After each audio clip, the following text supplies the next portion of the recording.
Okay, so imagine this. You're 5 years old. You're lost, thousands of kilometers from your home, in a city where you don't even speak the language. Now, imagine finding your way back, 25 years later. Not with a map, but with a couple of faded memories and, get this, a piece of software on a computer. This is the incredible and true story of Saru Brierley. And that's really the question at the heart of this whole thing, isn't it? It's a journey that pushes the absolute limits of memory, of hope, and of technology. And it all kicks off on one single fateful night. So let's go back. Picture Khandwa, India. This is where we meet 5-year-old Saru. Now, his family is living in extreme poverty. His mom breaks stones for a living. He has his older brother, Gudu, and a little sister. Life is incredibly tough, but you know what? It's a home filled with love. One night, Saru is begging his big brother Guddu to take him along on a night job. And to get him to stay put, Guddu makes him a promise. He'll buy him jalebis, which are these amazing sweet Indian treats. Saru, dreaming of those sweets, just insists on going. And this simple, innocent promise, it becomes the very last memory he'll ever have of his brother. So, at the train station, Saru is just exhausted. Guru leaves him sleeping on a bench and promises he'll be right back. But when Saru wakes up, he's alone. He climbs onto an empty train looking for his brother, and he falls asleep again. He wakes up to an absolute nightmare. The train is speeding along, the doors are locked, and it does not stop for 3 whole days. When it finally grinds to a halt, he's in the overwhelming chaos of Calcutta, literally a world away from his tiny village. So now you have this 5-year-old boy, completely alone in Calcutta.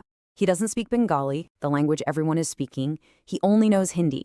He can't even say the name of his hometown right. He's just lost, one of thousands of kids on these huge, dangerous streets. For months, he just survives. It's almost unbelievable. He has these close calls, narrowly escaping people who seem to want to hurt him. He finds shelter near the giant Howrah Bridge. He remembers his mom, but the names, the details, they're all foggy, just out of reach for a traumatized little kid. Eventually, he's found and put in an orphanage. And just like that, he's officially a lost child with no traceable family. And this is where his life takes a turn that is just night and day. Saru gets adopted by this incredibly loving couple, Sue and John Brierley from Tasmania, Australia. His entire world shifts overnight. The dust and poverty of his village are gone, replaced by the comfort and safety of a modern suburban home. He learns a new language, a new culture. He starts a completely new life. And his new mom, Sue, she's just incredible. So patient, so loving. She could tell he was carrying this huge trauma, but she never pushed him. She just gave him the space and the security he needed to heal, trusting that when he was ready, he'd tell his story. It's that foundation of unconditional love that lets him build a new life, even with his old one buried so deep inside. So fast forward 20 years. Saru is a young man now, studying hotel management at a university in Australia.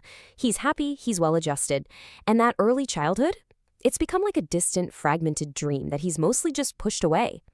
But memory is a funny thing, right?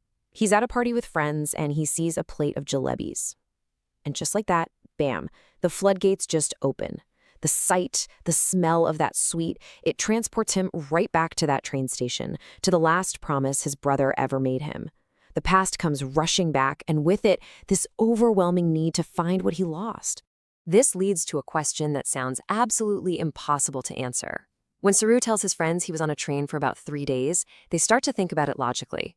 They realize, hey, if they could figure out the average speed of an Indian train back in the 80s, they could, in theory, draw a huge search circle on a map with Calcutta at the center. And this is where the modern world crashes right into a faded memory. His friends show him a tool he'd never even thought about, Google Earth. And for the first time, Saru realizes he has a way to visually explore the entire landscape of India right from his laptop in Australia.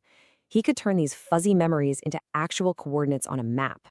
I mean, you really have to appreciate the sheer scale of what he was trying to do. It was painstaking. He would start at Calcutta's Howrah station and just trace every single railway line leading out of it for hours every night, year after year. He's scanning this enormous area, looking for a needle in a haystack, a water tower near a station, a bridge over a little creek, things a 5-year-old might actually remember. But a quest like this, well, it doesn't come without a cost. It became an all-consuming obsession. It pushed away his girlfriend, Lucy, and it really strained his relationship with his adoptive parents. They were just so worried about the emotional toll this was taking on him. He was stuck, caught between these two worlds, not really able to live in one while he was desperately searching for the other. And then one night, after years of just nothing, it happened.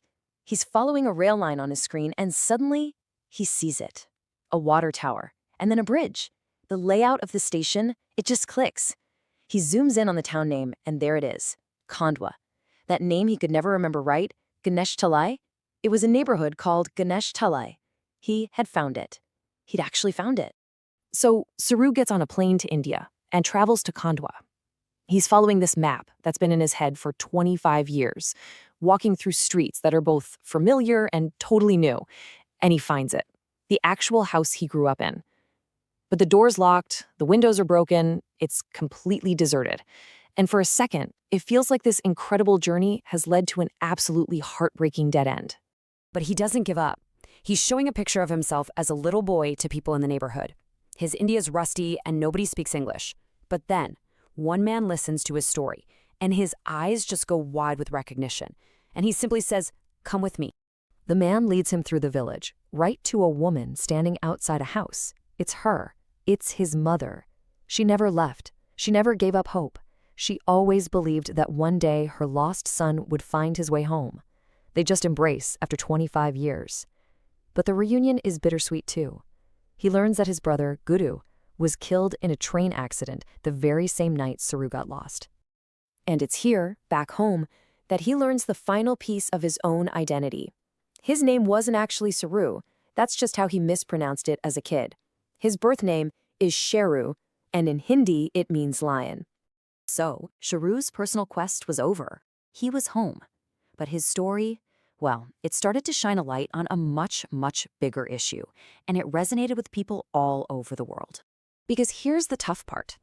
What makes Sharu's story so miraculous is also what makes it so tragic. He's one of the lucky ones. According to reports, an estimated 80,000 children go missing in India every single year. His is a story of hope against absolutely staggering odds. His whole journey really boils down to this one powerful realization. For 25 years, he was defined by where he ended up, Calcutta, then Australia, but finding his home was all about rediscovering where he started and finally being able to say with total certainty who he was and where he came from. And that leaves us with this really profound thought. When people asked his adoptive mother, Sue Brierley, why they chose to adopt, she said they felt there were already enough people in the world. What was really needed were more families for the children who were already here. It's a thought that kind of reframes the whole story, from a search for a lost home to a celebration of the families we find and the ones we create. It really makes you ask, what does it truly mean to belong?